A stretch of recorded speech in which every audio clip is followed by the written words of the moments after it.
of experience in managing projects focused on enhancing sustainable livelihood, biodiversity conservation, and ecosystem services at the landscape level.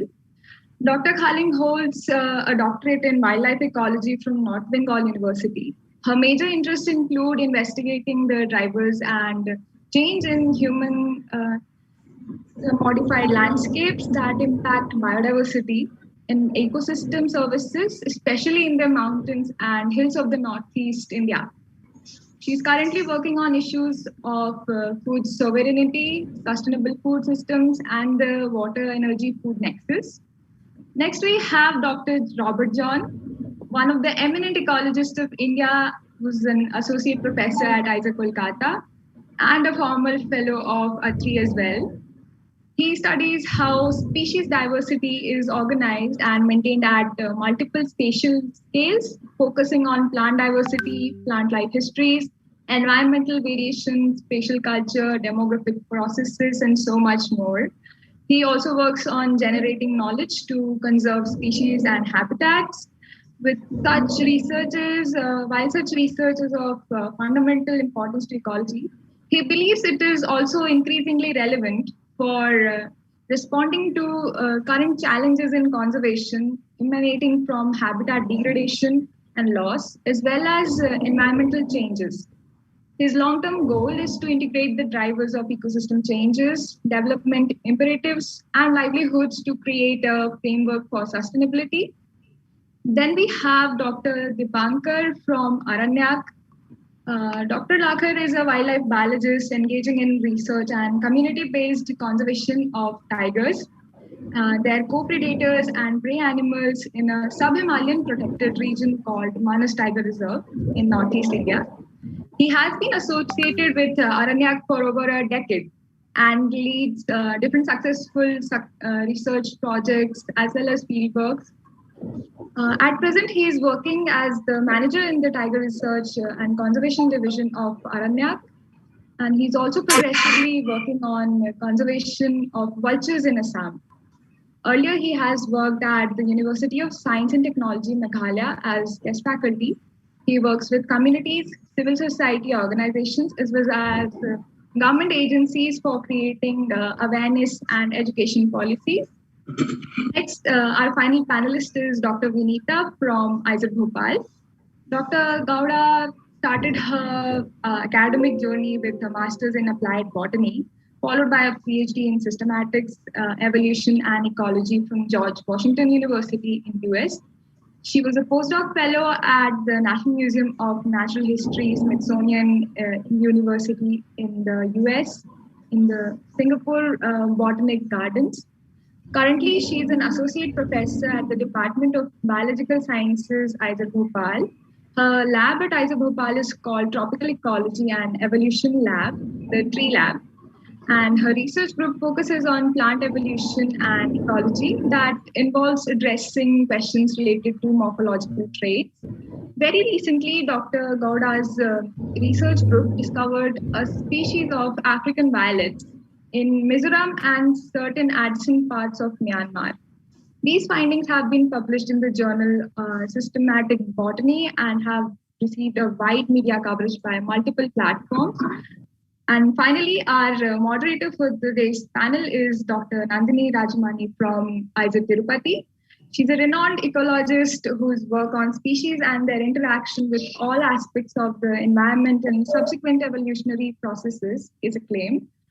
Her research captures the dynamics of the systems revolving around a species and consequences of these adaptations on the ecology of species. Outside her research, she has been involved in several initiatives to encourage as well as communicate science among the scientific general public. And we feel our panel for today is the best we have to kickstart our journey for conservation in Northeast.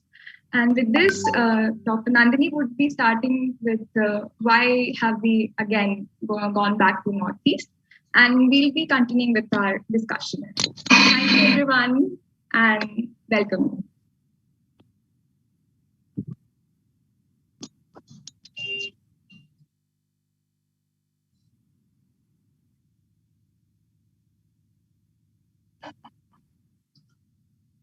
Nandini, you're muted. Thank you, Robert. All right, so I just wanted to say that thank you for the introductions. Welcome to the panelists. And also, I want to say that it's a really great initiative that the students of all these different IISERs have come together to set up. So we're very excited to see this finally get started. I know these have been discussions that have gone on for quite a while. But do you want to introduce the club or the group a little more? Do you have a few slides or something you'd like to say about yourselves before we get started?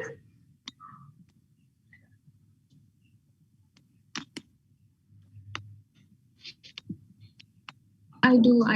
I'll just share my screen again. All right. So, a minute. Yeah. So this is us because there are many communities residing there in Northeast, and depending on these forest ecosystems, we have seen with due course of development a lot of conflicts arising in Northeast, and I have felt along with my friends that Northeast as such does not get a lot of attention it deserves. Being one of the two mega biodiversity hotspots in India out of the 18 in the world, we should be celebrating Northeast. But what I felt is it's there, its communities, all of them are working really hard. But as a country, it is our responsibility to bring this. I'm not able to hear. Am I the only one? Yes, ma'am.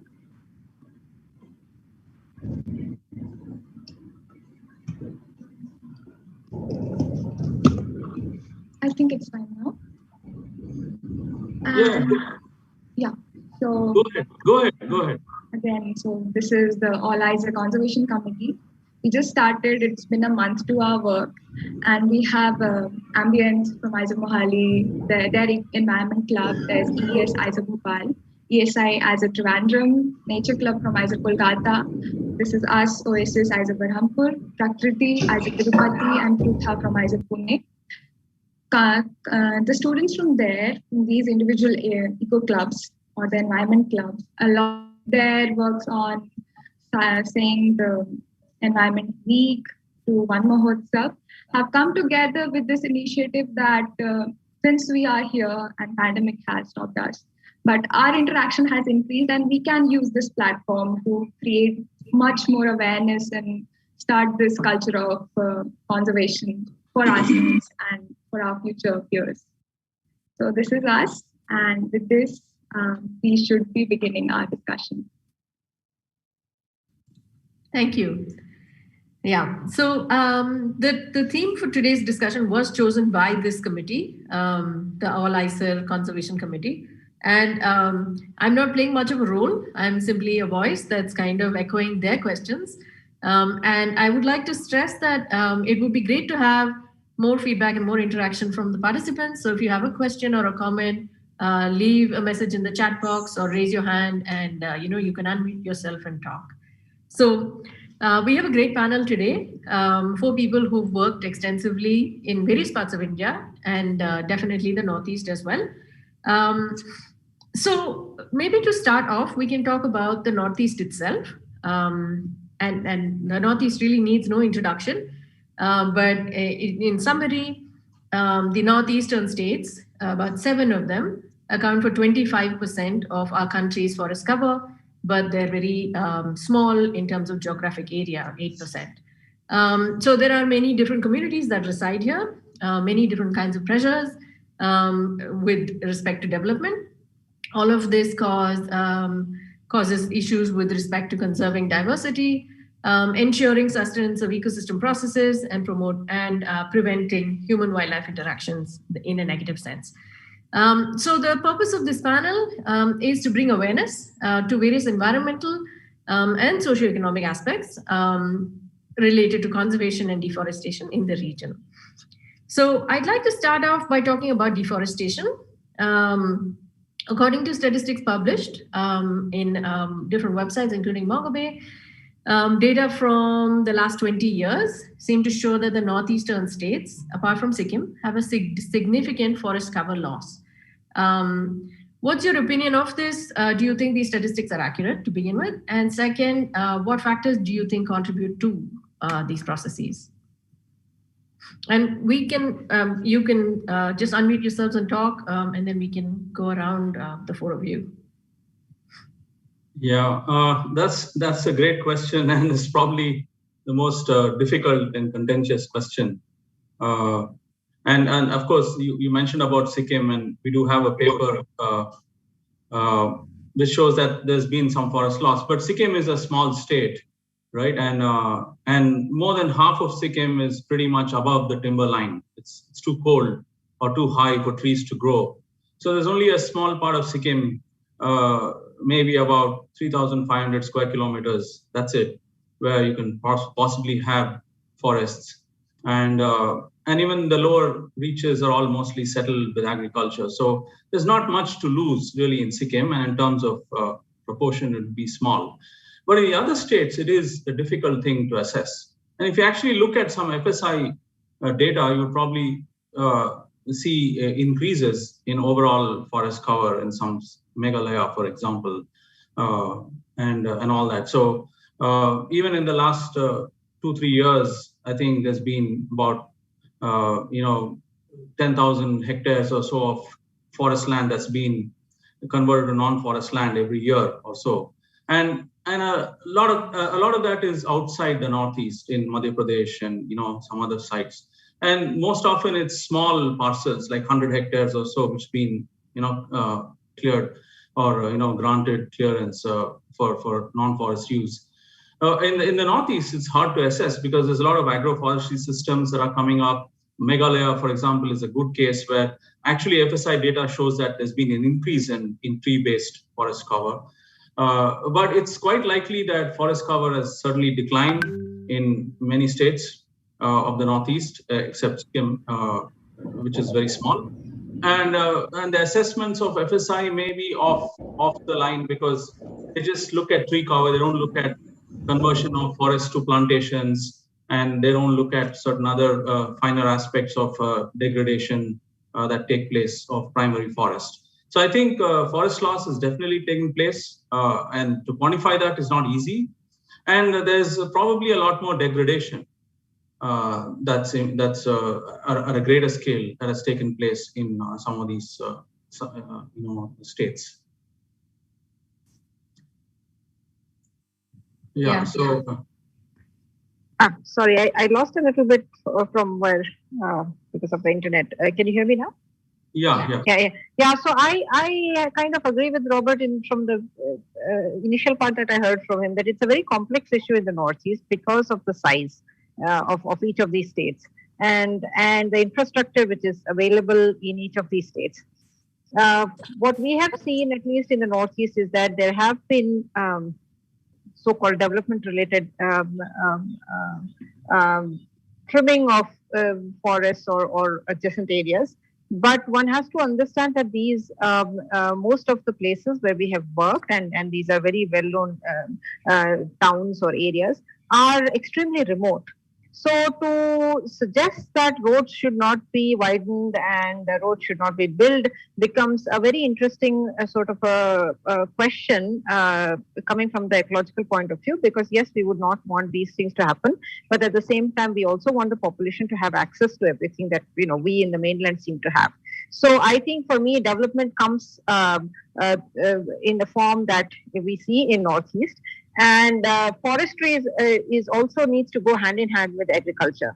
In a mountainous area like what we see in the Northeast, really you have, and I'm sure anyone who has worked in Southeast Asia also, probably Robert knows this very well. We know that, mountains are usually cut and you have the steppe farming, and, this is just sort of the norm in most of Southeast Asia. We see the same norm in Northeast as well. So I have to say that when we're talking about deforestation, the numbers that I have seen are also similar to what Robert is saying, that in certain areas, we actually see that there's a better green cover than what was projected before. In other places, yes, there is a deforestation issue. But when you compare that with the rest of the country, which really is not facing those kind of problems. The terrain is far more straightforward. Grasslands are being, we are seeing reforestation of grasslands. For me, those are much bigger issues than what I would think of in the northeast of India. The northeast of India for me is far more critical, partly because it's so underexplored. And therefore, any small destruction there really means a lot to me, because I almost always think about species being destroyed, a species that I've never studied or never seen. So therefore, I feel like in terms of loss of diversity that we have never seen, maybe the Northeast is far more critical. But in terms of actual, area that is being lost to deforestation, it may not be so critical as what we are seeing in the mainland, let's say Western Ghats, or even central India and other places. Actually, I just want to add one more point. I mentioned about degradation specifically, and I should have expanded on that. Now, as we all know, shifting cultivation or zooming is an important aspect in the Northeast. And all states except perhaps Sikkim, I'm sure it's not there in Sikkim, do follow shifting cultivation. Now, that's a practice that has been fairly controversial and very difficult to for the government to control, and banning shifting cultivation simply doesn't work because it's so much part of their lives. Now, shifting cultivation by itself may not be bad. It's practiced in many parts of the world. But long ago, Dr. P.S. Ramakrishnan from JNU had done a lot of work in this area, had shown that the basic problem was the return cycle was much shorter, 5 to 6 years, when traditionally it's been 25 to 30 years. Right? So when you come back to the same site so quickly, there's not enough time for forests to regenerate, for soils to recover, and so on. And so that reduction in the zooming cycle and possibly concomitant with expansion in population size is probably causing a great deal of degradation across the Northeast in many states, rather than clear-cut conversion of forest to non-forest use. It's zooming that has to be really studied and understood, and probably we need some solution to the problem of rapid return intervals in this particular practice. But Robert, do we have really information on how much of area is covered in this practice? Because I feel like the agriculture practices are still small scale. There's no large scale practices we're talking about, is it? No. So that's the nature of shifting cultivation. It can never be large scale. It's always small, always moving. But if you ask me, we focus a lot on biodiversity, but the most serious problem in the Northeast is in the sector of agriculture. Seriously, that has the major impact on forests, because it's 80% of the Northeast is agrarian economy, right? And so the economy and the well-being, other than tourism, is mainly agriculture. And now agriculture is an extremely hard thing to do. Anybody who's been in the Northeast would know that there's landslides, there's extreme rainfall, high rainfall, low rainfall, and topography is difficult, soils are problematic. And so the agricultural production and productivity is not doing so well. The potential is there, but it's a stress factor for the Northeast. And so unless there's agriculture, so in some sense, the performance of the agriculture sector in the Northeast has not been good at all. And that has impact in other areas, in other sectors. And so I think the agriculture sector, Sarla would know a lot more about this. I personally think it's the agriculture sector that has the key to development and also conservation. I agree. So two things, I think, a few things in the Northeast, especially that we have to remember. Sikkim and Assam, other than Sikkim and Assam, I think most of the other forests, if you look at the ownership, is also with the communities. So a lot of community forests. So that is another dimension which is really different from the rest of India. So one, that. And I think I really agree with what Robert was saying. Sikkim also, if you look at the lower areas, as Robert's students' study has shown a loss of forests, especially in the lowlands. And the the highlands are so, people can't live there for long. So, it's quite inhospitable. So, and also the land ownership is largely with the forest department. But other than that, what I've seen across the landscape, and you're right, Robert, because I think agriculture is one of the biggest, what would we say, a challenge. And there also you see the way, different sectors of the government work. So agriculture department is promoting, basically there are now, the worrying part is these monocultures of oil palm, rubber plantations, horticulture plantations, kiwi basically taking all the hillsides in Arunachal Pradesh, and tea gardens, people converting their private land into tea gardens. So these are, more worrying. You cannot deny people to do that, but how do you do it? How do you consider, biodiversity, biodiversity friendly way of doing? I guess there is some way, you have to reconcile if the communities want to do it, but at the same time, how do you consider the ecosystems, the ecosystem services, and the biodiversity that these forests also have? So that I find is one of the biggest challenges.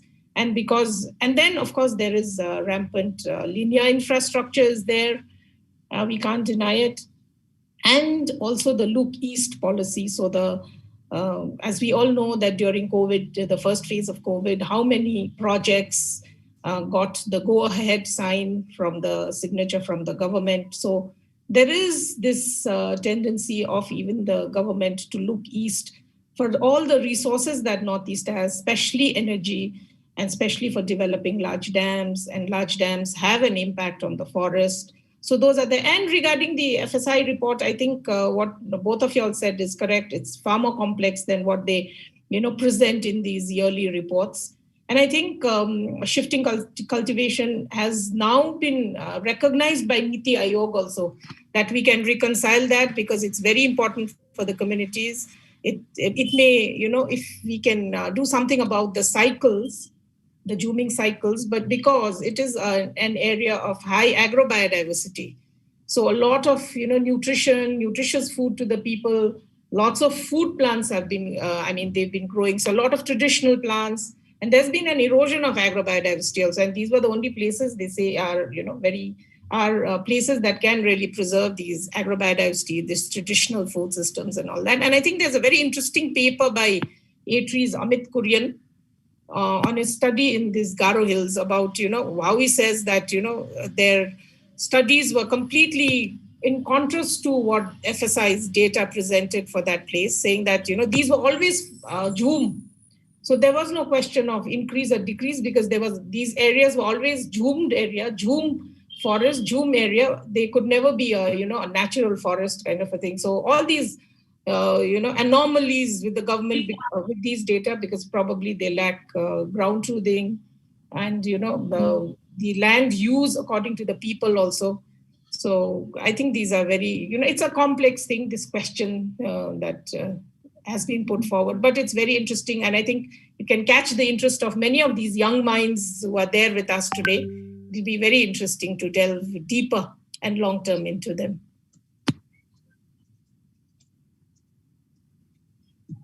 And I think Assam, of course, has a problem. Robert, what do you think? The degradation, because I know lots of reserve forests have complete. I know Dipankar will say that. Dipankar should probably comment. Lots of encroachments and degradation. And there are these, very sensitive issues. It's not here or there. Also, presence of invasive species is probably higher in Assam than anywhere else. So I think when you come from that perspective, I think even in terms of the ecosystems, each of these states, although they're very next to each other, are quite different. Yes. Yeah. And I think maybe it historically reflects on how it has been handled, whether local policies or how the forestry has dealt with it, or how, like what you said, most of the states where the forest is with the community, the kind of responsibility is very different, and the response when we do research also in these areas is very different, and sort of very unique in many ways.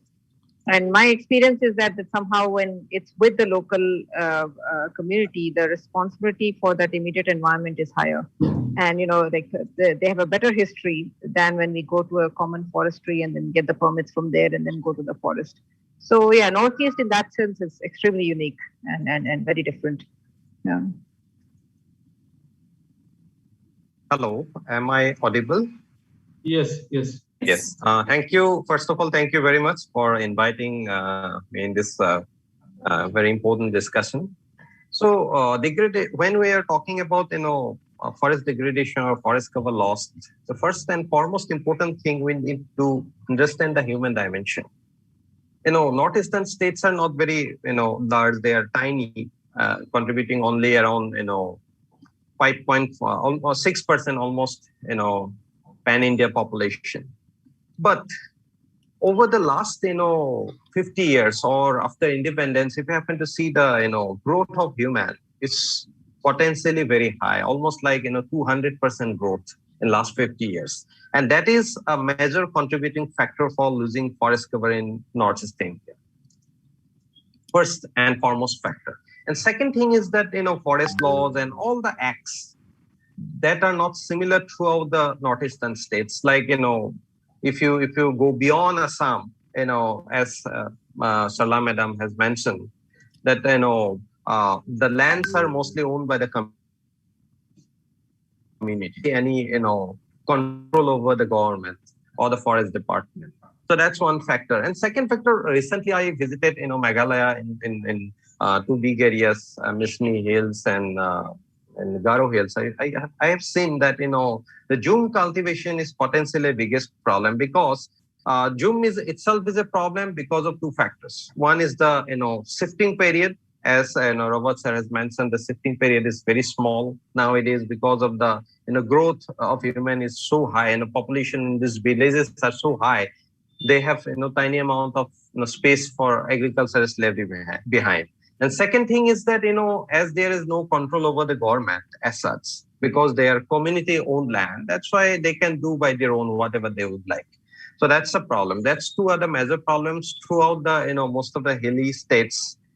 Even if you come down to Assam, the problem is that population in Assam is increasing very in last 20 years. If you happen to see the population data is very high.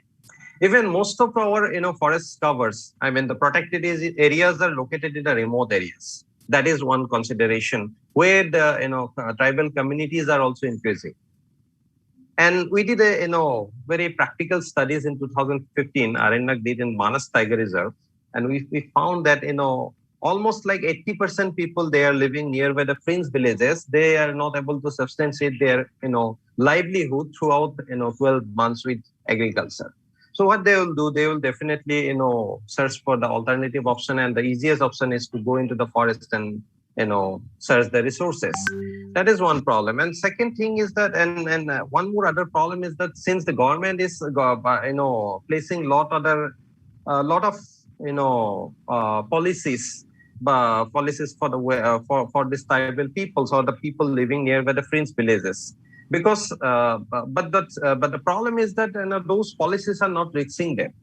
That's one thing, and we need to have a linkage of those government policies to this people. Otherwise, policies are always getting by the higher section of the people. That's one problem.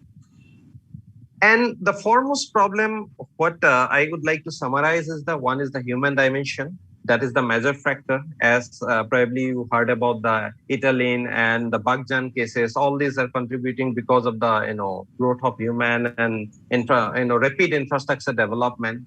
And when we are talking about the ecological consequences, we sometimes contradict with the development. But we need the development. But there are technologies that are available. With by applying those technologies, we can develop. We can convert development into eco development things. Linear infrastructures are required actually. Rail network, road network is strongly required in northeastern states, because in last 50 years we do not have now we are growing little bit. We do not have roads. We do not have railway connection throughout our states. There's a required, but when we are building those infrastructure, we need to remember one thing, that we have to keep our ecological balance. We have to apply those technologies which are eco-friendly. Those technologies are available. Maybe they are a bit expensive, but we have to opt out that. So my view is that only deforestation is because of many factors. It contributes not only one factor, it contributes many factors, and main two factors are the human dimension, development, and land conversion.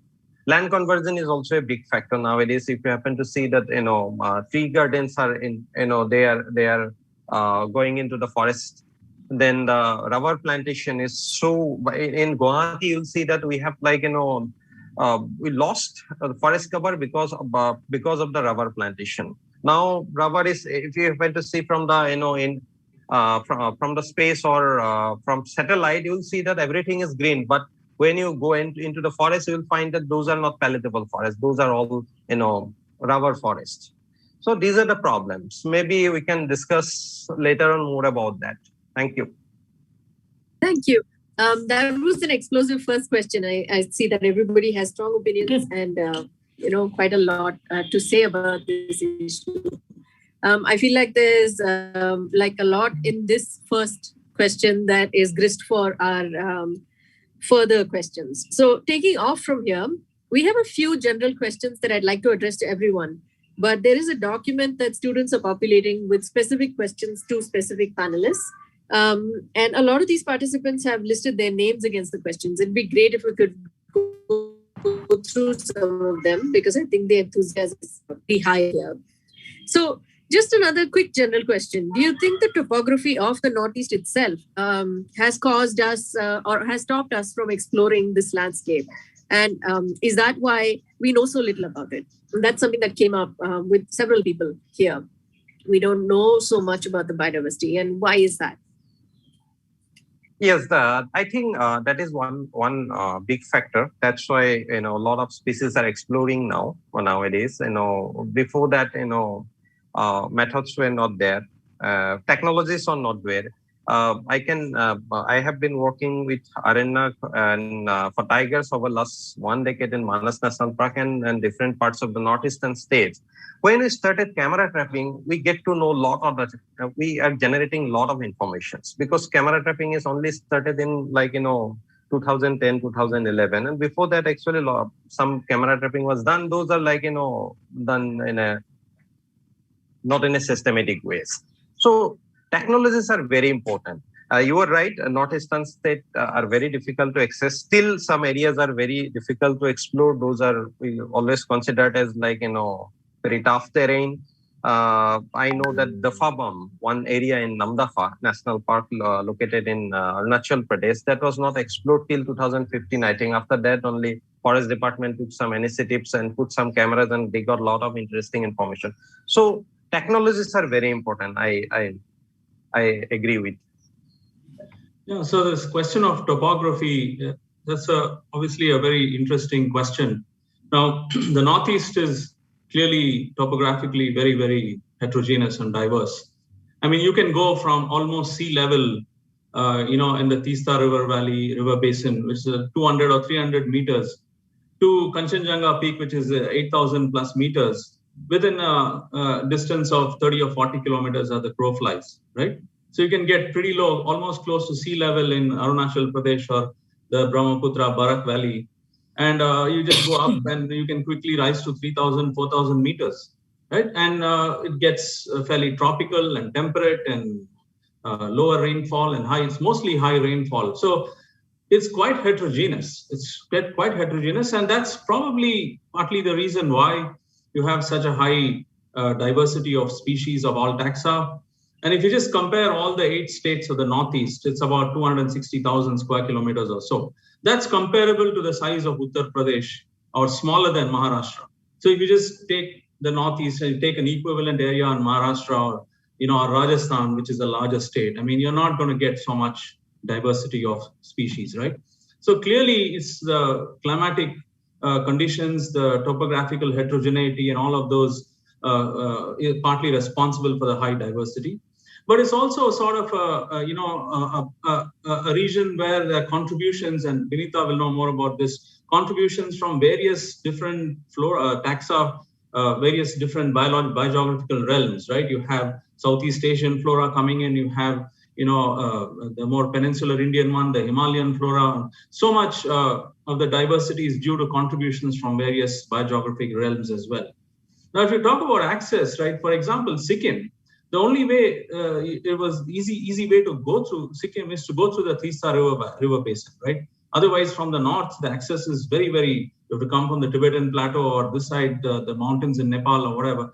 So access has obviously been a problem in Arunachal Pradesh or Sikkim or some of the other states, and perhaps Assam as well. I'm not so sure about it. But, access has been difficult, topography is heterogeneous, and all of those things have obviously limited access to the Northeast. And then there's also the chicken neck sort of a problem right now for Indians to go to the Northeast. So development has been relatively slow. But it's more than that. It's not an easy place because you can get 10,000 millimeters of rainfall in Cherrapunji. You can get 3,500 millimeters of rainfall quite easily, right? You can get cold winters. All that makes it much harder to do anything. You can't do agriculture. You can't really build, that kind of topography, industrialization, building roads. Everything is so much more harder in the Northeast. And that may be a blessing in terms of, preserving some of the diversity. But technology, as Dipankar rightly said, technology can change things. Imperatives like mining leases have been given a lot more these days. Dams are being built, and there's huge concentration of dams in Arunachal Pradesh and perhaps in Sikkim as well. And a lot of dams are being proposed, and dam building is a difficult exercise, but they're doing it. So technology can change things.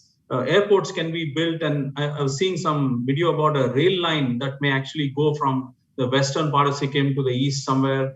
So when all this comes, things will open up, and technology might help us overcome some of those limitations that will give us greater access. But it's not also right to say that the Northeast has not been very well explored. It's the amount of effort that has gone in is substantial.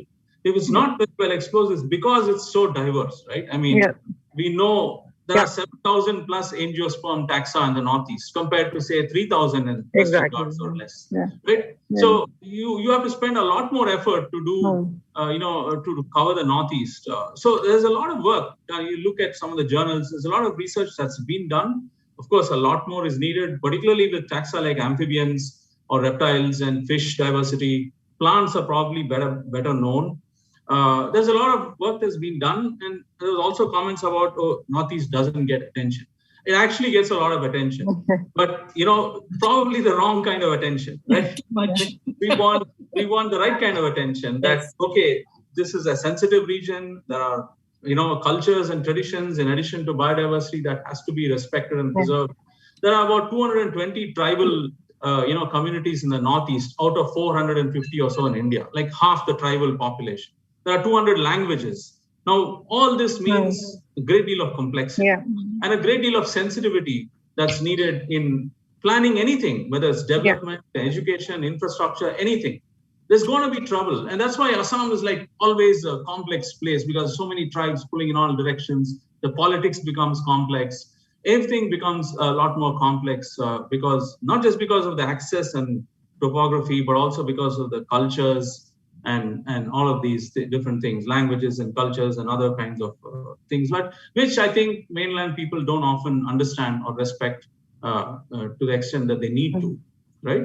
But I still think that the Northeast does get a lot of wrong attention, and we need the right kind of attention from students who are going to work there to pick the right issues for research, to understand the local context in which these issues are important and not just purely in an academic sense. I just wanted to make agree. Those are very good points, Robert. I agree with you completely on these things. I also agree. I'll also emphasize again, since you brought it up, that yes, money has been pumped in to science, particularly as well. In the Northeast, there are specific wings from the government which has done it. So you cannot say, or we cannot say that science has not been prioritized by the government, current or past. So it has always been a priority. If you see the amount of money pumped in, it's a lot.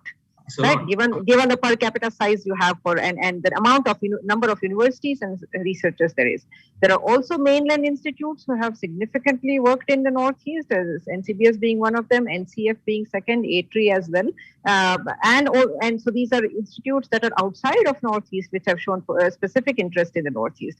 And now with IISER, some of us, my lab predominantly has been working in the Northeast from when I joined here. So by that logic, we've also given all my research grant that has gone into Northeast. If you think about it, we've hired people from there. So, and we've trained people there. So we have paid a lot of attention there. And I completely agree with John. The place is complex. Yes, topography plays a very important role. But I also now have to say in 7 years, I feel that it is a blessing in disguise.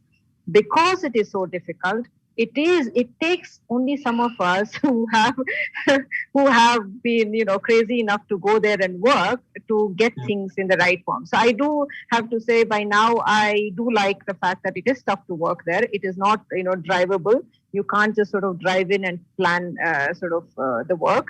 The language makes it even more difficult because none of us from the mainland can actually work there unless you have a local person working with you. So it's really, in some sense, for me, almost like working like in South America, where you really need to know the Spanish, you need to know the accent of that particular country, etc. It's pretty much Northeast is reasonably foreign to me, but because it is in that interface of that Oriental Rim, right, like between India and Southeast Asia, it's also one of the best places to work with if you have the right question. My issue right now of why we don't see fantastic research from Northeast is the lack of collaboration. The lack of collaboration that we have from mainland people with the Northeast in the right scientific aptitude, that is, not just pumping in money. And I think we know enough that pumping in money is not going to give you good science. It's just going to breed a specific type of science, which is what we are seeing out of Northeast. Everyone has the equipments. The equipments are not maintained. I cannot do GCMS there. I have to bring the sample back to Bhopal and run the samples here. Cannot do extractions there. Why? Because their conditions are not available. So the infrastructure money has been sent, but no one has followed up saying, why are those institutions not at par with us? And the reason why this is surprising is because I've seen smaller islands in the Caribbean have better lab facilities than Northeast, and they had lesser money than what has been pumped into Northeast. So the excuse is about management here right now. It's not about whether money was provided. There are also enough scientists, and we all know by now. You open a position in India, it could be in the most remotest place in the middle of the snowy Himalayas. If there's a scientific position, about at least 50 people are going to apply. So it's not even about finding the right scientist. It's not even about like a good trained scientist being there. So the issue is very, very far more complex, Absolutely. So, we totally get it. The topography of the Northeast is complex, but there are so many other issues which prevent us from, setting up good scientific institutes there. And the scientific institutes are also there. The institutes are also there. Every state has a couple of very good institutes. Almost all of us know at least one researcher in each of the states, who's specific. So even the institutions are there. It's more a social economic sort of issue and political issue about why they've not come up, or we don't think that, we can entrust a very big project to someone in the Northeast and have it, and they will be able to deliver a result or a scientific paper at par with other institutions in India. That's for me is the issue. Those are slightly different issues, and maybe we can go back. No, they are not. No, they are not. Because no, they are not. Because I feel we're talking about science in the Northeast, right? Science in the Northeast we should encourage them to be at par with us. They cannot be the tissue providers for us, right? For people in mainlands. Sure. I think that's why it's sort of for me is the same issue as everything else. Yeah. Okay, so these are, I think, complex and not necessarily to do with the topography of the Northeast preventing species discovery. So anyway, maybe we can move on. There are some questions that are directed at specific people. There's a question for Dr. Sarala from an IISER student called Prerna Swarnim. And Prerna wants to know, what are the challenges that are faced by A-Tree to make implementation of integrated approaches for adaptive resilience-based management of forests a ground reality, and how can people like Prerna, who are not based in Northeast India, help with these initiatives? Would you like me to repeat that? Yeah, what are the challenges that we face for adaptation? For implementation. For implementation. So I think, thank you, Prerna, for that question. So one of the main things, like we've been working on, one of the implementation work is also on agriculture. how do we promote agriculture that promotes biodiversity and also preserves and conserves and keeps the ecosystem services flowing? So I think one is these policies that are very different. So the forest, if you look at the forest policy, of course, it's all about protect and conserve and take nothing out. But then there comes in the agriculture department, which is more into more productivity, grow more plants, use more, more cash crops, more spreading of agriculture, more large cardamom. So we are faced with the communities, which is kind of a funny situation where we are saying, with these small small patches of land which are rich in agrobiodiversity, which also supports biodiversity, which supports insects, butterflies, birds, are very important for you. Please grow your food. Please grow diverse food. Just diversify. But then again, here comes a department which says, cash crops are the most important thing. Everything that you need to grow, even in these small mountain patches, have to grow in big scale.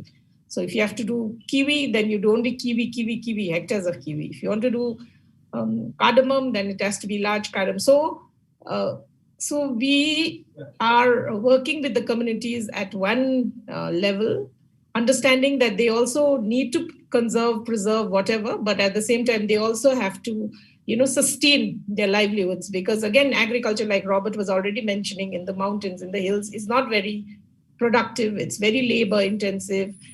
But at the same time, how do you balance the two? So the treading that, that balance, finding the right trade-offs, those are, I think, one of the biggest challenges for us.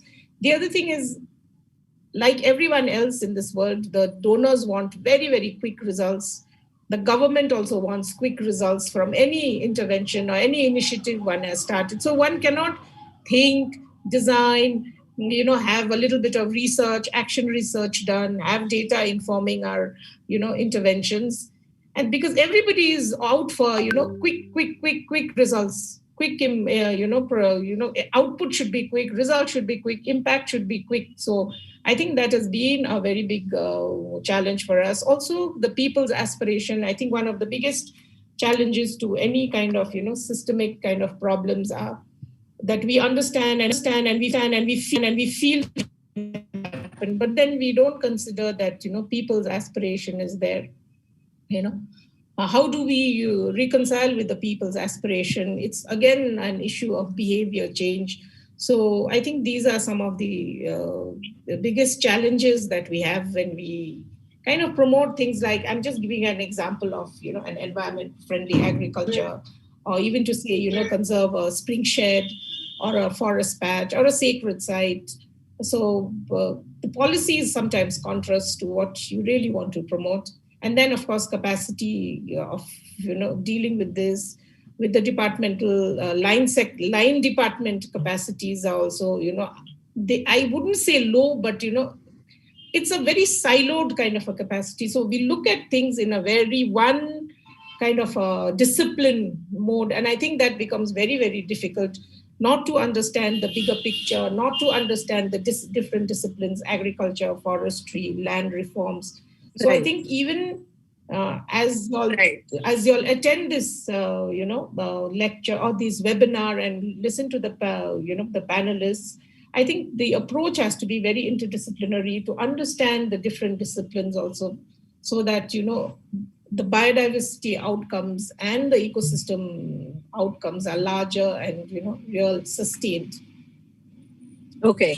Actually, there are a couple of follow-up questions that are related, both to you and Dr. Dipankar, specifically about unemployment in Northeast states, and if this has led forest communities to become increasingly dependent on the forest for monetary gain, and given the economy of the country, what steps could be taken in situations like this? There's another more targeted question about cultural differences between tribal forest communities and, say, Bengali forest communities, and to see if there are any differences in how biodiversity is conserved differently across specific communities in parts of the Northeast? So I think for the employment part, I think the way we have the kind of development pathway that we have pushed, I don't know, it's not only in the Northeast, but I think everywhere elsewhere also. It's all about money, and it's all about, getting these hard employment, government jobs. Other than government jobs, if you can come to the Northeast, it's not a job. Working for any other non-government organizations, working even for a private sector at that level is not a job. Everyone wants to get a government job.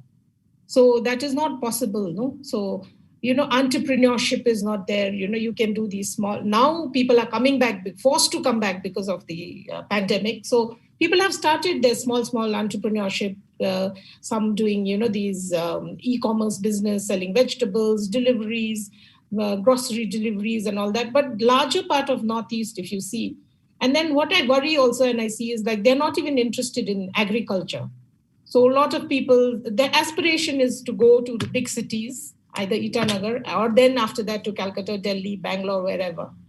And then, get on these other kind of jobs. So either in a big mall, call centers, hotels. So it is a big problem, but we haven't linked our livelihoods very well with, nature, agriculture. I think there are opportunities now, more and more talks of this nature-based solutions, nature-based livelihoods and all are coming in.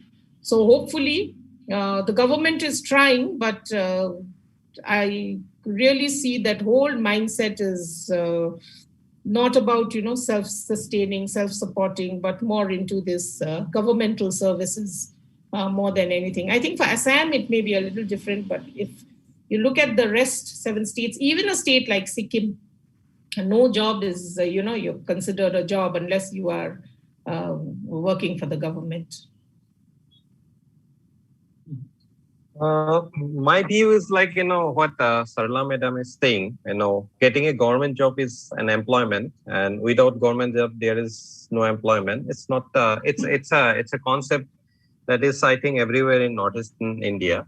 But the problem behind the unemployment, when we are talking about unemployment, is the major problem is the agriculture reformation. We have to do a lot in the agriculture sector. Problem is that we have a lot of land available for agriculture. Problem is that there is no scientific agriculture practices in most of the parts of the Northeast India. When we are talking about Punjab, Haryana, and all these states, those are like agriculture is kind of an industry.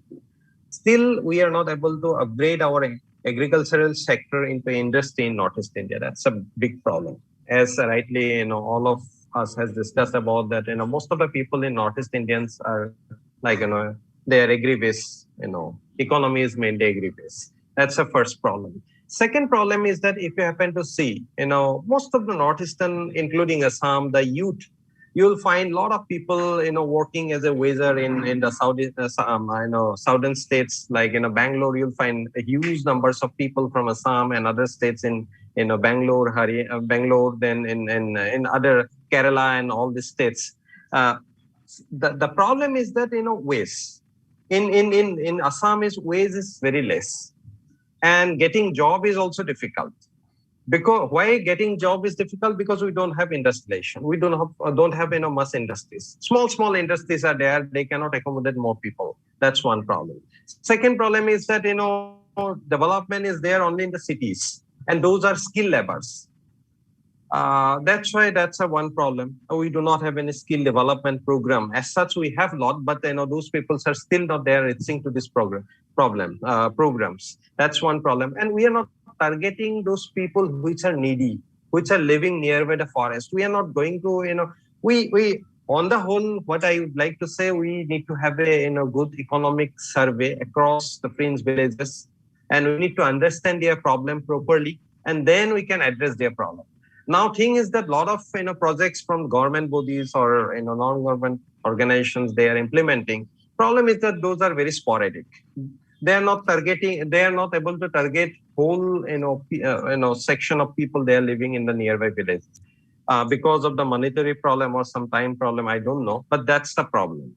And talking about the communities, one question is from the Bengali and some other communities living nearby the forest. These peoples are always, they are always, try to depend on the forest resources because this is easy. You need to go into the forest and collect some firewoods and sell in the market in the evening. You will get a good, you will get a basic, amount like 250 rupees or 300 rupees, which is not sufficient, but that is fine for them, for their livelihood. And after COVID situation, what happened? Most of the people, as you know, the people working in other states, they are coming back to Assam or coming back to Northeast India. And now the pressure has become very high because these people are totally jobless. Now they are really jobless. They do not have anything to do in their home. What they will do? Some are skilled. They may absorb in some other jobs, but most of them are not very skilled people. So obviously they have to go into the forest and collect resources and sell them, and they can run their family. That's I think the problem. But community was, I don't see some communities are very eco-friendly or some are not like that. Everyone has a they have an idea about conservation. All the communities in Northeast India, they have a they have a aptitude, they have an idea about conservation. But problem is the economy. When you do not have anything to eat, you definitely have to search something to run your family. That's the major problem, what I feel. Thank you. Yeah, thank you both. There's another question that's related to invasive species. It's a many-part question.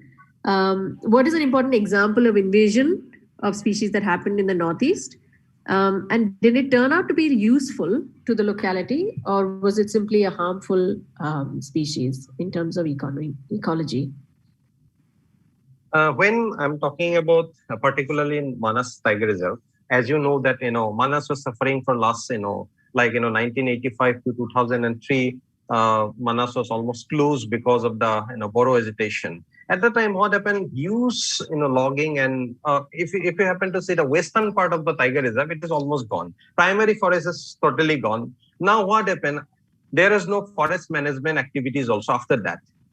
There is no replantation program or any restoration program. That's why what happened? Now scraps are growing up, and scraps along with this invasive species. These invasive species are not palatable. That's why what happened? The animal population is also kind of beyond much below than the carrying capacity of those forests. When we are talking about Manas National Park, as you know, Manas was almost 80% was the grassland. Now it is reduced to almost 40 to 45% is grassland, and this pristine habitat of grassland supports almost 5 to 8 species of endemic and endangered species. Only this 44% area of total landscape, which is around 3,000 square kilometer. If you happen to connect Bhutan, that we call as a transboundary Manas conservation area, is around 6,500 square kilometer area, and this only this 44% in the Manas National Park, which is 500 square kilometer. Now we call it's with addition it's 830, supports most endangered species, around 6 to 7 species. Now this pristine habitat is infected by the weeds, invasive species. Problem is that now when invasion starts, the growth rate is very high. As you know, the alien species growth rate is very high, and it's taking over the native species rapidly. And although eradication program has been starting, but thing is that all the processes become delayed because of the management lack, because of the closure of Manas Tiger Reserve for last 20 to 25 years. Problem is that now it will. We are sure that we could able to revive the grassland ecosystem, but it will take some time. But we do not know what will be the consequences after after 10 years, when we can say that grassland ecosystem has become revived. We do not know that what will happen to those species, whether they will be there till then or not. But the good thing is now a lot of monitoring program has been starting, which is very important. You need to see how these species are behaving in the conducive environment. I'm telling conducive because still the environment is not good. When we'll able to eradicate at least 75% of these weeds, then we can say that environment has become good.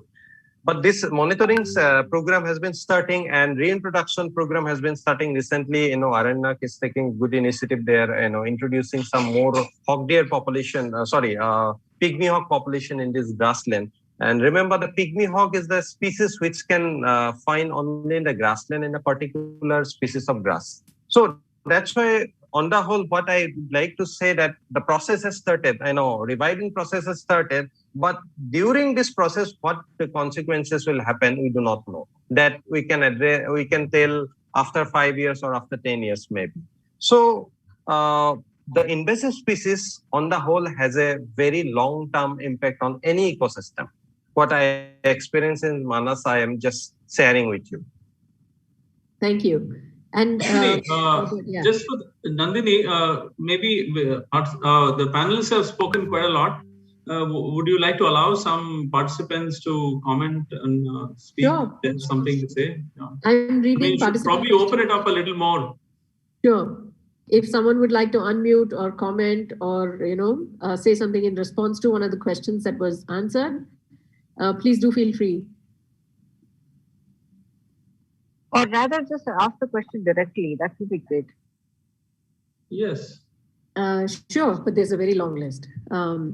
So, I mean, what do you and Robert think, Vinita? Are there examples of invasive invasions that are useful or simply, uncontrollable? I think the person, Anchita Sharma, is thinking of lantana. Anchita, you can unmute and talk if you'd like to.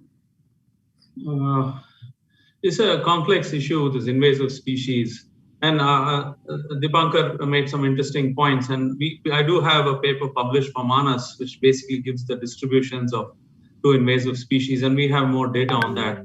We've also done some, it's in review, it's been written up, some basically some meta-analysis global scale to show whether invasive species have actually had negative impact on ecosystems. Right? We keep saying that invasive species can affect native biodiversity, but is there any evidence? Right? For example, another assertion is that invasive species tend to do better if there are fires. Is there any evidence that fires tend to promote invasive species, and whether invasive species in turn, promote fires? So you get a sort of a positive feedback for. Now, there is some evidence to show that they do influence the fire regime. That in the sense that invasive species tend to do better in terms of performance when there's more fires compared to when there are, no fires, right? So there's more fire, invasive species are less affected and perform better, at least in the limited sense that I've seen some data. As far as impact on native species is concerned, whether the decline of native species, the evidence is not so clear-cut, really. But I think that's a great question. I think the jury is still out there about how exactly invasive species in the Indian subcontinent, for example, have affected ecosystems, whether they've affected, native biodiversity, whether they've affected ecosystem processes or nutrient cycling or fire regimes. I think those questions are still not well answered. I think there's a lot more research that's definitely needed to be able to answer that clearly. But whether they've been useful, I mean, people have tried to put invasive species to use because they're there, right? It's not as if that there's right away some use for any invasive species, like as a food crop or a medicinal plant or something. But there have been initiatives to try and exploit the fact that invasive species are there and put them to some economic use so that they can support livelihoods of people. I don't think that has gone very far. Seriously, I mean, it's not something that in the long run is a thing that you would want to aim for, right? You don't want to promote invasive species just to support livelihoods.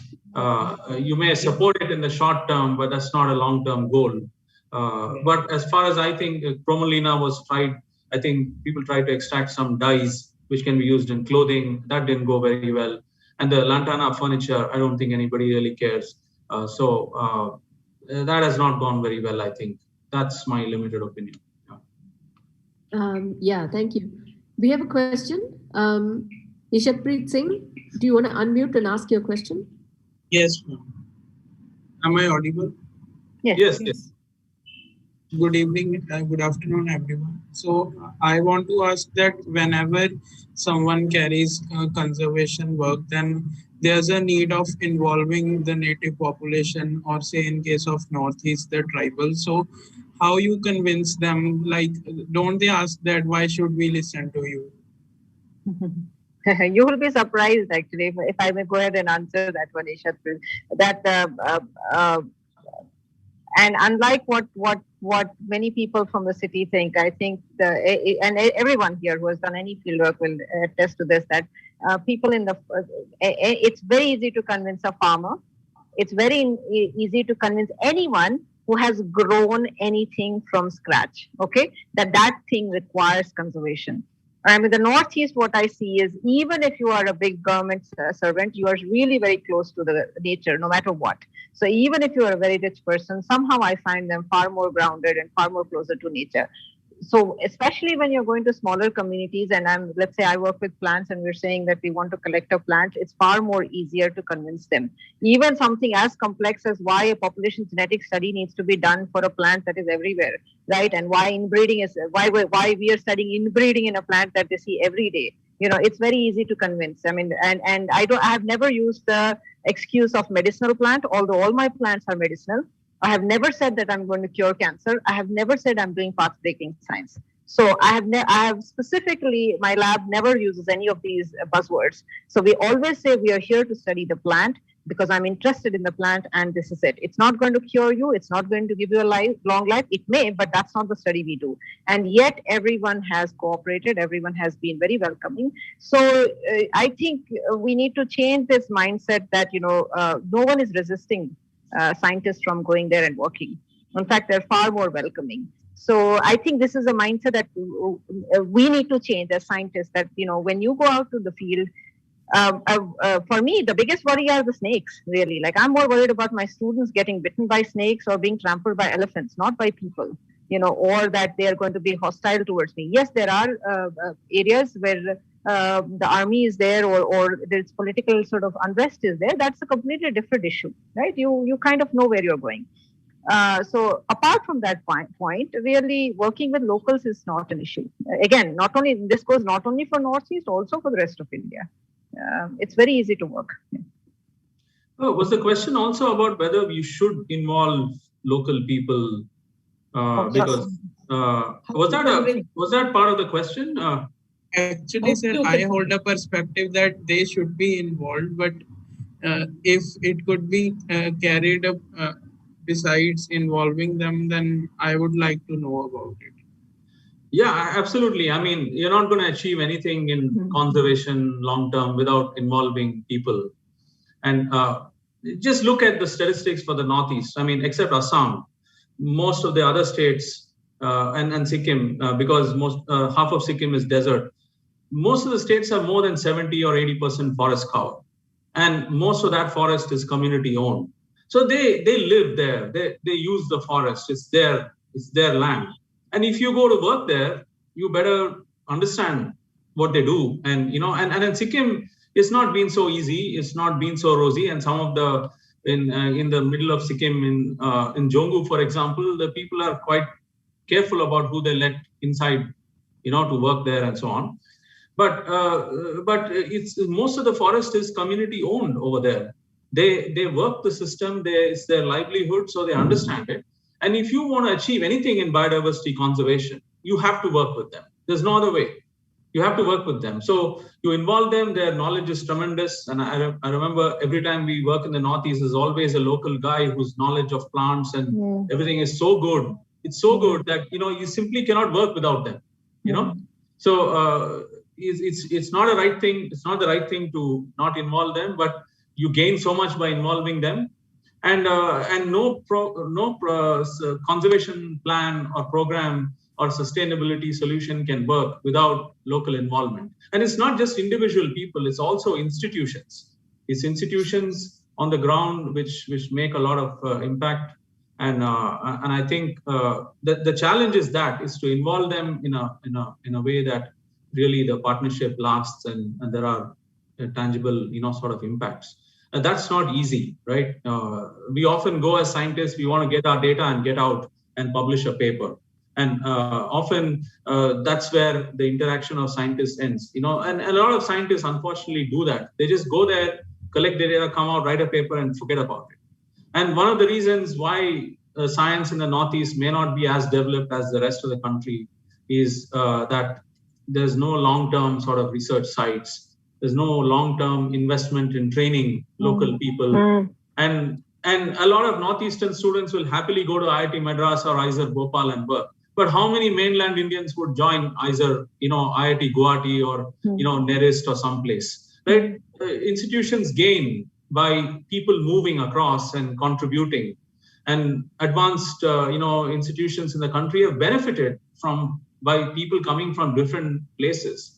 And so we need faculty members, professors moving around to different parts, students moving around. And that's the way to enhance the capability of the institutions of the Northeast to be able to do better science, to train their students better, and so on. So that, I think, the Northeast has remained there, and they have their own, sort of small worlds, and we don't seem to connect well with that. But you got to involve, we got to work with them. And Vinita told about the biggest problem being collaborations, the partnerships, and those should be long lasting, right? And there could be certain insecurities or regional, so there's always, mainland guys come, huge deluge of people from NCBS, IST. And there are small institutions over there. They can easily get overrun by students coming from there. Comparative people, well, funded, articulate, well-trained. It's not so easy for a person just growing up in Sikkim or Assam to be able to quickly, raise to that level. And we have had that issue in the past. And I think I'll since Robert, you have worked with BSI and everyone, sorry, BCI, and you worked in the BCI plots and all that. So sorry, sorry.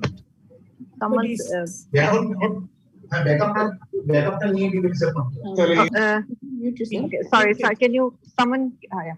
So I think, Robert, you probably will sort of, I always find this sort of similar to the situation, like how what Costa Rica has gone with, with the science there, right? It took decades to the science come out of it, and then for the local people there to have the confidence to do it on their own. We are seeing it now.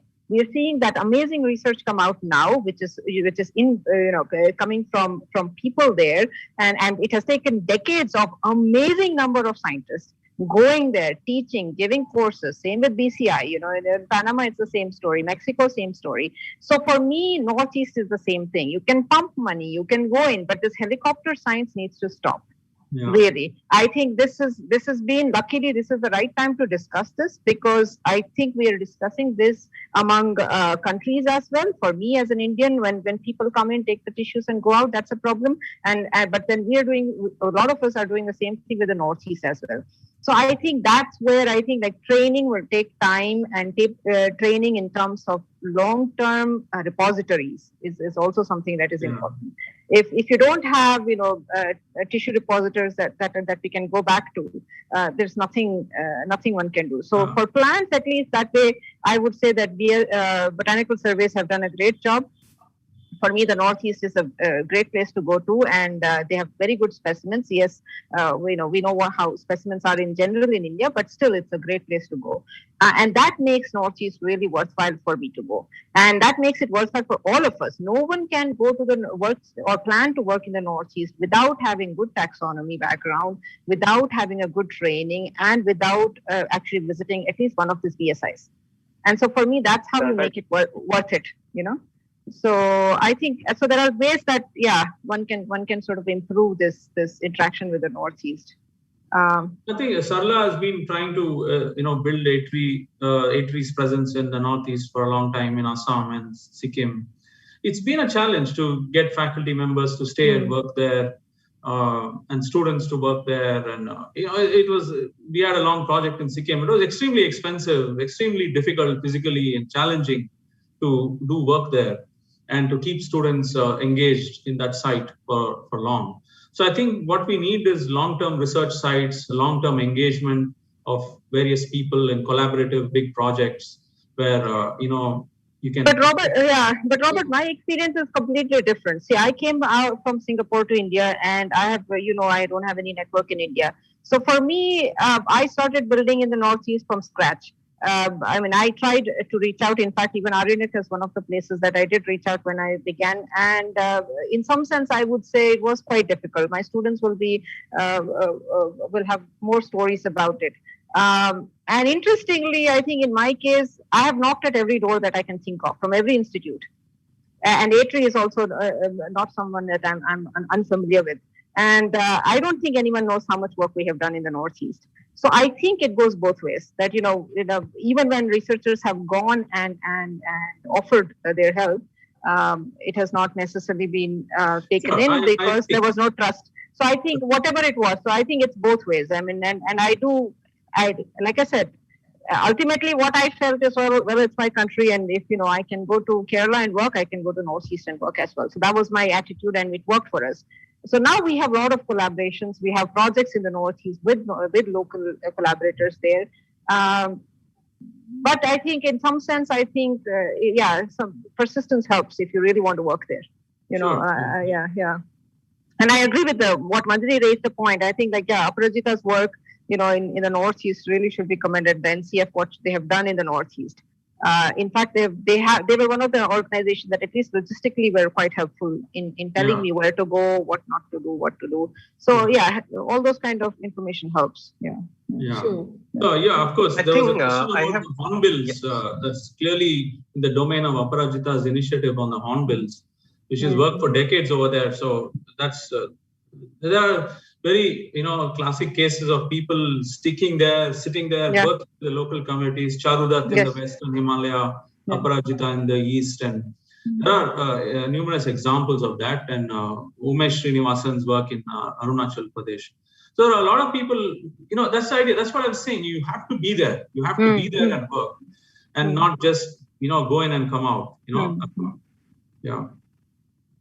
One thing I would like to add on this is the proper communication is very important. When any researchers land from the mainland India to Northeast India, the proper communication is very important. And as we have been discussing about the collaboration, that is very important because the people which are working over here, they should also feel the honors that this is because the conservation conservation thing is, I feel, is in a process. You cannot conclude in 2 years or 5 years or 10 years period. It's a continuous process. So that's why, what I feel is that, communication is very important. I do not, and second thing is that it's not like mandatory that you need to hire someone from the local. Hiring local is actually advantageous for the researchers because they will give you local accommodation, local help, maybe linguistic help you can get from them. Then they know the situation, they know forest. So it is advantageous, but it's not mandatory. I have seen many people coming into the forest, coming in Manas and did some small researches, but they come by their own, they finished up their thing and they return. So there is no problem. But hiring some local is very advantageous, and it contributes to the conservation because after the researcher will stay here for maximum 5-6 years. After that fellow may continue his research. That way you can educate someone who can continue that research after that project period. That I feel. Right. Yeah. Also to add to that, Robert was saying the difficulty. So with the DBT, but I think in the 10 years there's been quite a bit of turnaround. Can you hear me? Quite a bit of turnaround, and I think you see a lot of local people involved, and we see a lot of collaborations now happening. Even if you talk about Sikkim or Arunachal Pradesh, whoever asked was whether there needs conviction or all that. I think people are really grounded with nature, as someone else said before me. But then, I think the communication, which Dipankar was saying, is important, and I think anyone can go and do, good work. People are very cooperative. By and large, it's safe.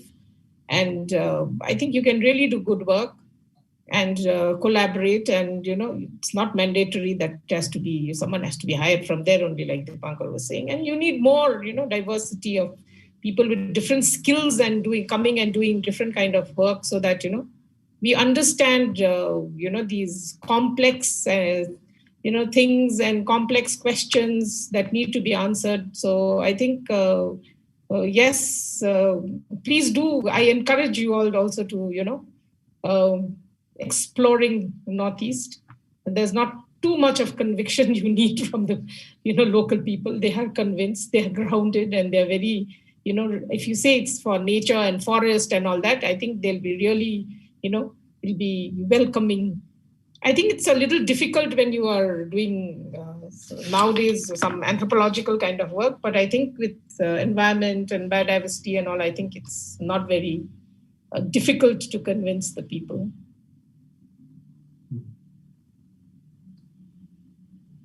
And I think in general, in any place when you're doing fieldwork, for all the students who are here and maybe wondering how we start the fieldwork, I mean, the starting point is it helps to focus on the question and not the differences that you have with the local communities. So just the science should drive your presence there, and not that you look different, you talk different. That really doesn't matter. It really, really doesn't matter. So if your focus is science, and if you have very clear idea of why you are there, and your intent is very clear and focused, I think it doesn't matter. You can go to, I don't know, a French-speaking island and work there, and nothing will, it doesn't matter. I mean, most of us have worked in countries where, we don't speak the same language, and I think it has never deterred us from collecting data there. So I think that is not an issue, and it has never been an issue. So it's kind of part of that. That's what makes conservation studies, ecology and evolution, or field ecology and field evolution studies very interesting, because it just works. I mean, it's all these differences that we are worrying about don't exist when we are in the field. People just understand. So yeah.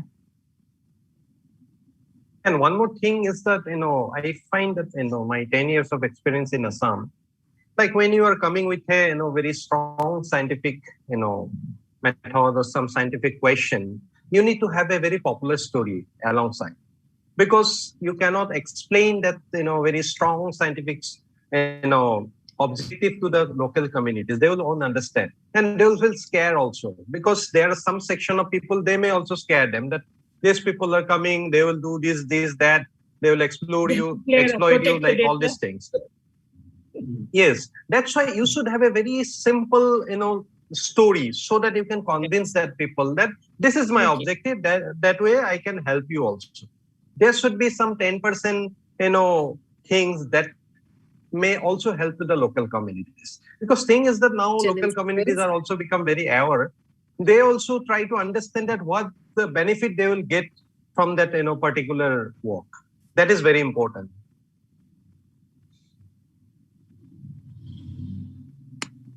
Dipankar, if Hi. I may, yes, hi.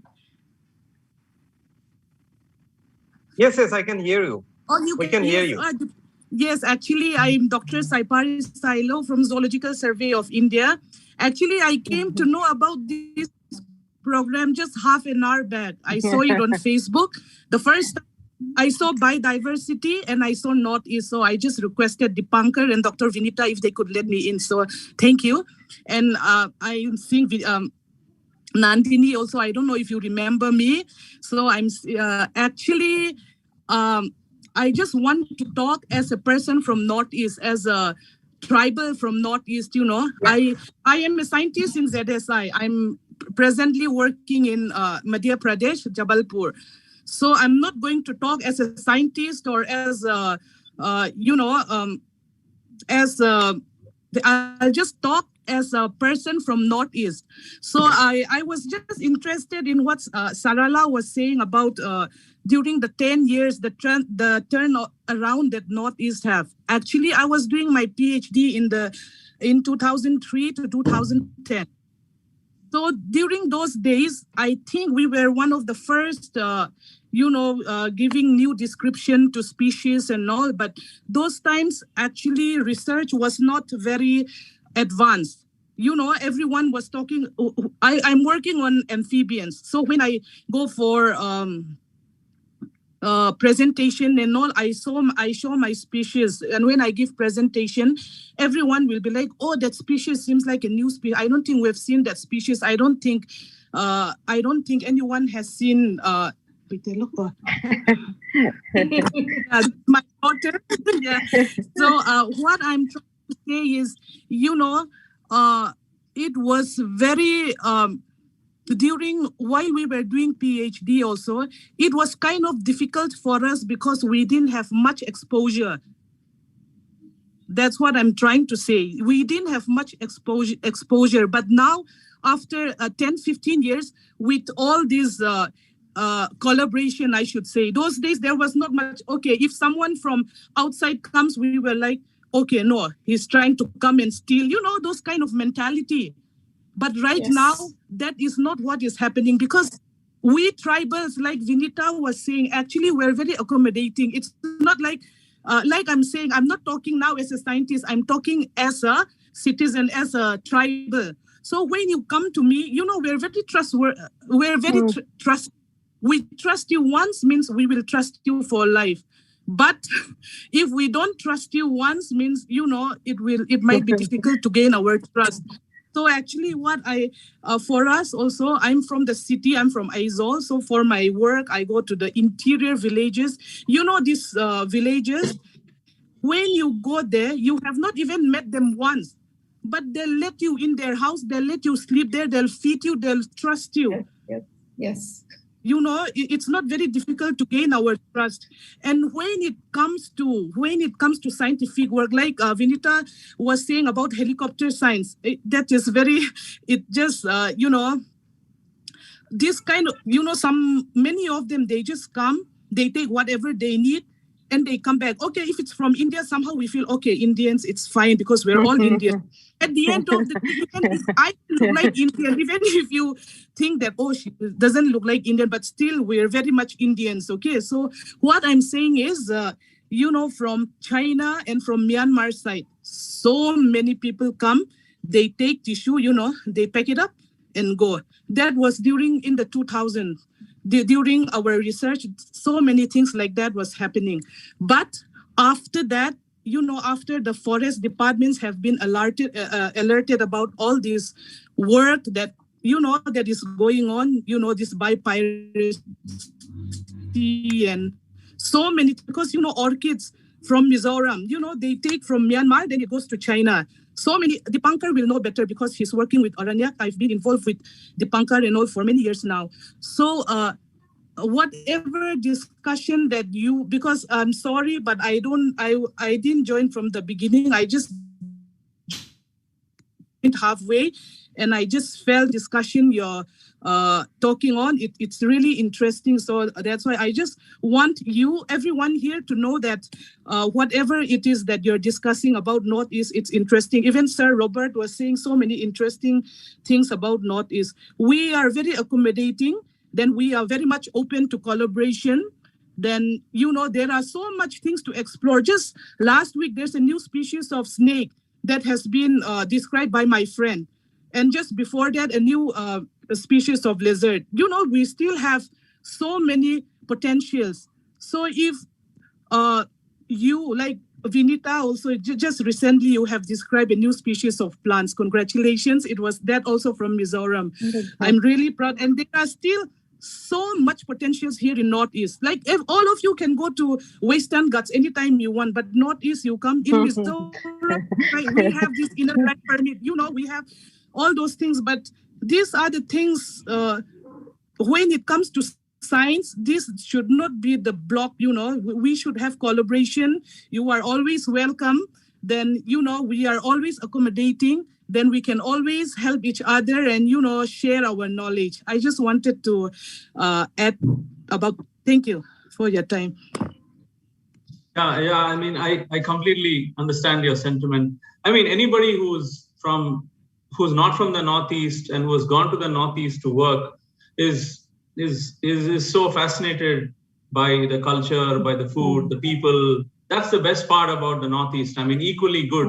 I mean, you have a lot of biodiversity. You also have a lot of cultural diversity, a lot of beautiful traditions that we all are fascinated by.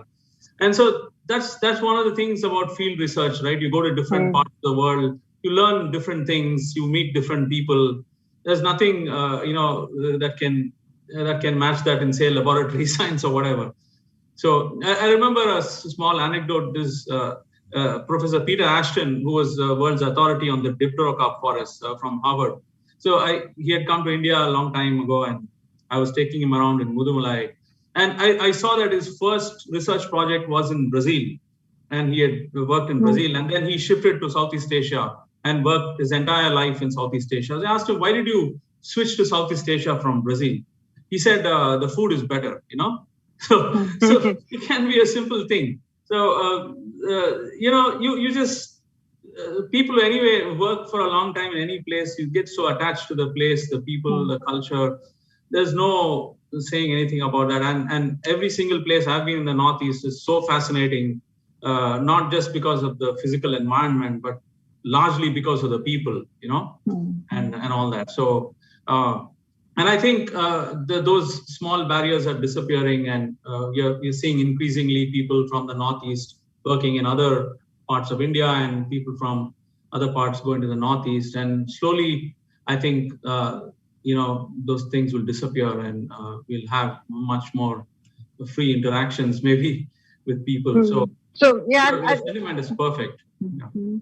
I agree with Robert about, sort of this diminishing sort of separation. And I think since we're probably sort of at the end of the sort of discussion, I just want to sort of take this opportunity to advertise about my lab that we've, like I've already said, we've been working in the Northeast for an extended period of time. Of course, if students who enter my lab, whether as an intern or master's or PhD, I mean, they all know that Northeast is an option. But if any one of you know that of any Northeastern student who wants to come to Bhopal, wants to get trained, or wants to do a PhD there, please feel free, because it always helps to have local students and local perspectives in the research. And having said that, it has not deterred any of my students. I mean, I have students from Kerala who have worked in the Northeast, so that they just can't get farther away than that. And they've done just fine. So I think if you are interested in plants, and if you're interested in a good science project, consider sort of having consider working in the Northeast, which is really, really easy to work with in some ways, given that now that our lab has a good handle of what Northeast is like. And also the projects in terms of the plant projects are fairly reasonably complex because of what Robert initially had said. The biogeographic realm where it sits, very interesting. It's absolutely fascinating. I mean, today we haven't even talked about it, about what truly floristic diversity, why it is so diverse. We haven't even managed to touch that point. I mean, the science behind why the reason why I landed in Northeast is purely based because of where it sits geographically and what it means to us for its flora and fauna and everything. So the question itself is fascinating for me. So yeah, if you know of anyone, please feel free to come. Saipari has already visited my lab. She's one of the collaborators with whom I'm working. And it'd be nice to have researchers like her come to my lab or have exchanges so that we can have this dialogue sort of actively going. So I would encourage the students to just pass this message to others as well. Thank you, Dr. Vinita. So our moderator is having some network issues. And this is the final question from our end, which is, again, we didn't sort of touch it. It's about how do floods in the Brahmaputra basin impact the biodiversity? Is there any known way to lessen the impact? And Brahmaputra and floods is a long known story. This was by Anamitra Roy.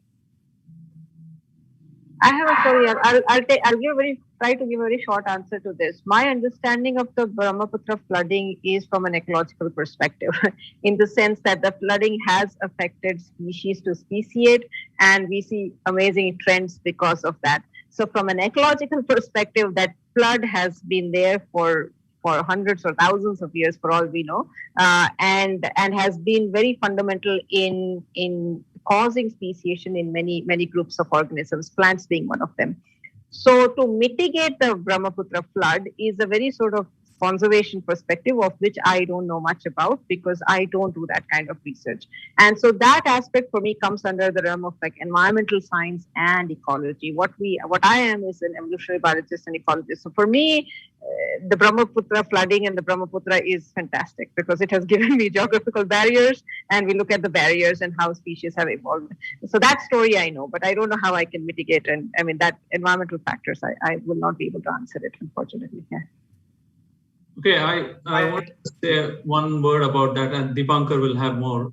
So we just have a paper accepted in Journal of Plant Ecology, which sort of addresses this, where we pin the blame on floods, on seasonal flooding that maintains grasslands in the Terai, alluvial grasslands. So the alluvial grasslands are a little different from, you look at any grassland literature, they don't typically include the alluvial grasslands in it. Look at the dry savanna literature, and of Brazilian savanna or the East African savanna, they don't consider the alluvial grassland as grassland.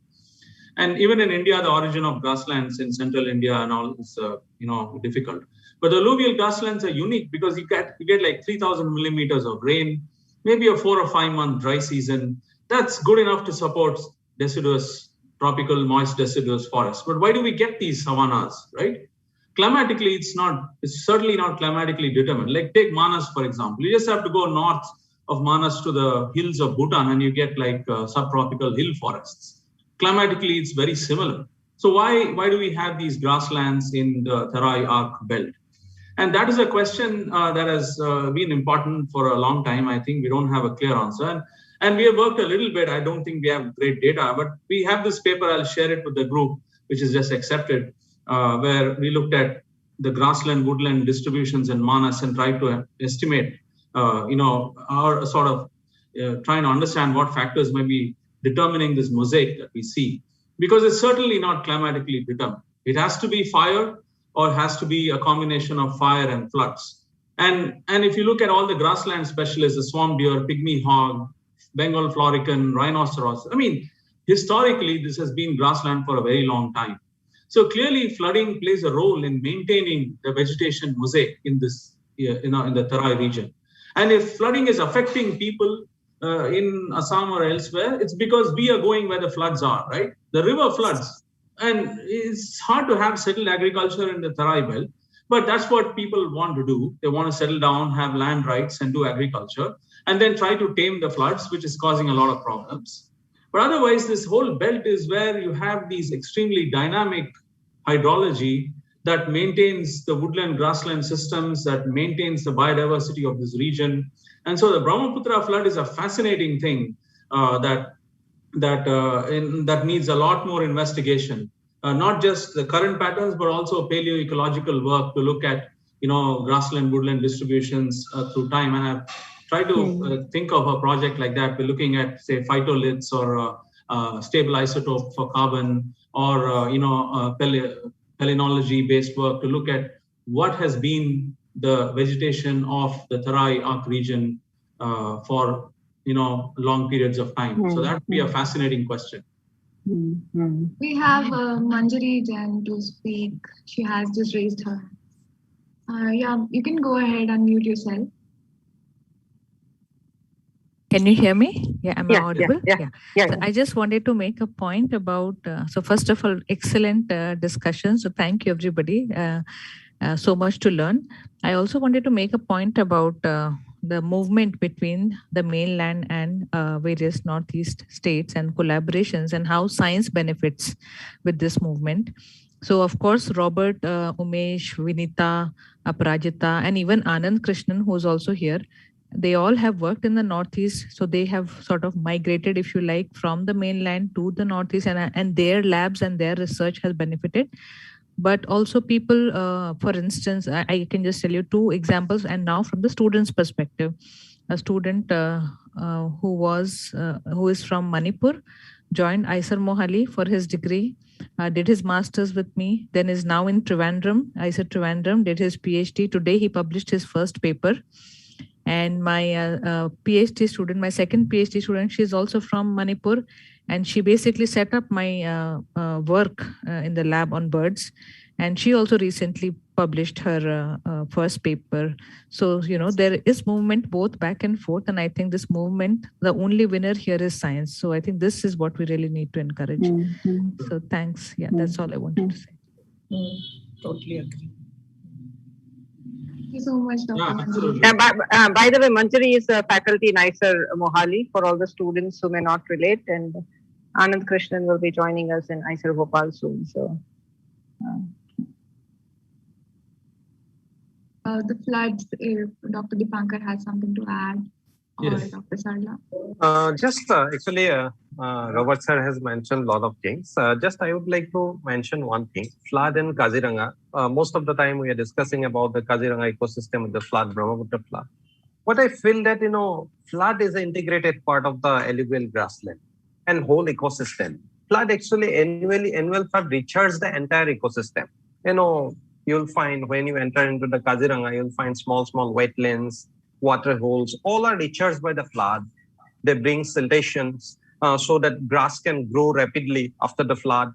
So flood is an important thing. What Robert sir has mentioned is very right, is that we are actually chasing flood. We are trying to live very nearby to the river ecosystem, where flood is an integrated part. We can put some management effort to stop flood, but I don't think that that will be the correct course for long-term conservation, long-term action.